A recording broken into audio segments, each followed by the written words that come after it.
ভারতে সর্বাধিক সুবর্ণ মুদ্রার প্রবর্তন করেন কে? গুপ্ত সম্রাটগণ। কোন সময় থেকে ভারতের শিল্পের সূচনা হয়? সিন্ধু সভ্যতার সময় থেকে। ভারতের প্রাচীনতম পাণ্ডুলিপি সমূহ কোথায় আবিষ্কৃত হয়েছে? অ্যান্সার হলো মধ্য এশিয়া। কে ভারতবর্ষে নৃত্যতন্ত্রের জাদুঘর বলেছে? ঐতিহাসিক ভিনসেন্ট স্মিথ।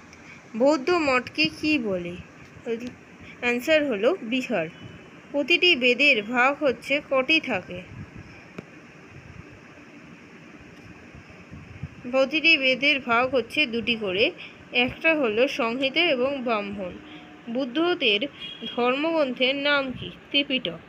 চন্দ্রগুপ্ত মৌর্যের রাজত্বকালে কোন গ্রিক দূত এদেশে আসেন? মেগাস্থেনিস। অশোক কত খ্রিস্টপূর্বাব্দে সিংহাসনে বসেন? খ্রিস্টপূর্ব 273 অব্দে।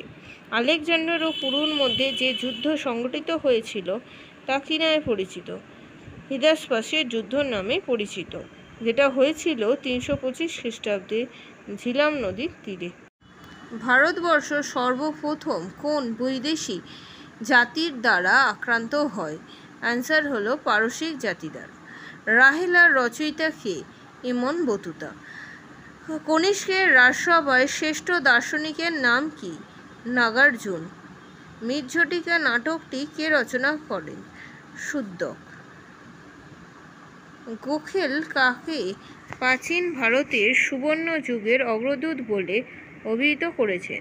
সমুদ্রগুপ্তকে। ফা হিয়েনের ভারত সংক্রান্ত গ্রন্থটির নাম কি? ফো কুয়ো কিং।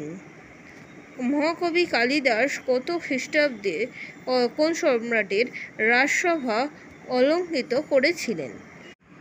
গুপ্ত যুগের সর্বশ্রেষ্ঠ চিকিৎসক কে ছিলেন? ধন্বন্তরী। কত খ্রিস্টাব্দে হর্ষবর্ধন সিংহাসন আরোহণ করেন?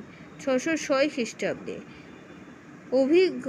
অভিজ্ঞান শকুন্তলম ও মালবিকাগ্নিমিত্তম গ্রন্থটির রচয়িতা কে? কালিদাস। রত্নাবলী ও প্রিয়দর্শিকা নাটক কে রচনা করেন? হর্ষবর্ধন। কোন পাল রাজা বিক্রমশীল উপাধি গ্রহণ করেন? অ্যান্সার হলো ধর্মপাল। কার সময় কৈবর্ত বিদ্রোহ হয়? দ্বিতীয় মহিপাল। মিতাক্ষরা আইন কে রচনা করেন? শাস্ত্রজ্ঞ বিজ্ঞানেশ্বর। কৈলিন্য প্রথা কে প্রবর্তন করেন? বল্লাল সেন। কোন পাল রাজা কৈবর্তদের হাত থেকে বরেন্দ্রী পুনরুদ্ধার করেছিলেন? পাল বংশের শেষ দক্ষ রাজা রামপাল।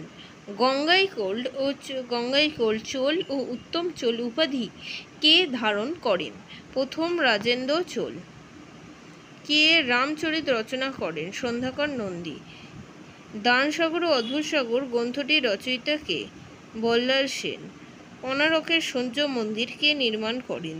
প্রথম নরসিংহ বর্মন।